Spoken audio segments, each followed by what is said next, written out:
Several times while reading the scriptures today, I asked myself, what must be going through the minds of Christians as Jesus shares these final words with God the Father the night before he dies?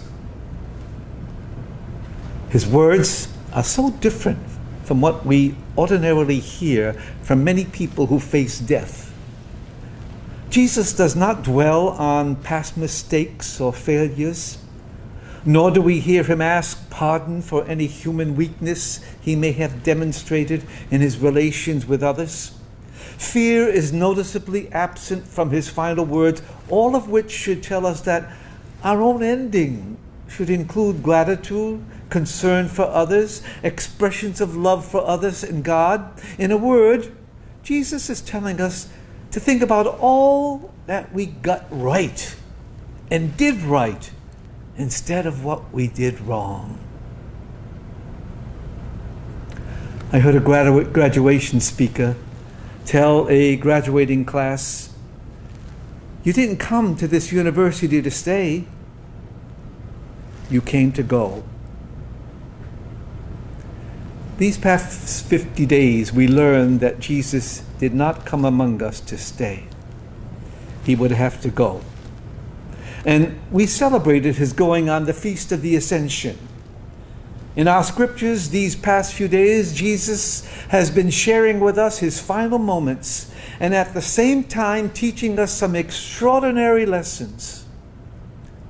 In his concern for us and all humanity, he spoke of how he had to go, but asked God the Father to look after the 12 who stood by him, but then he added, "and those who will come to believe through the words and the teachings of the 12. He already had us in mind. He was already expressing his concern for us. We have a retreat house on this property that my congregation sponsors, and for the most part there are either a Matt Talbot retreat or a Cursillo. A retreat director was famous for his parting words to the Cursillistas, those who completed the 4-day retreat. At the end, he would tell them, "You don't have to go home, but you can stay here." In other words, he was saying to them the same thing said to the graduating seniors. You didn't come to stay, you came to go. And we heard Jesus ask God the Father to take care of all those who would come to know Jesus and the Father through the preaching of the apostles.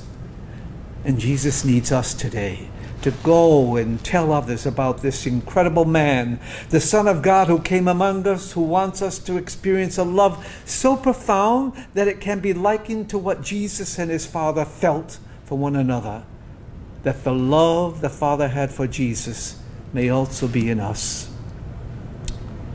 Jesus asks us today to go. Go tell people that unity is possible, that people can love one another.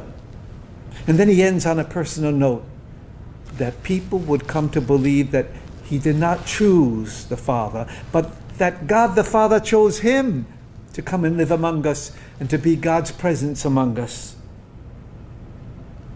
Holy Spirit, help us better understand that, like Jesus, we have been put on this earth not to stay, but to go and make God known, loved, and served. God bless you.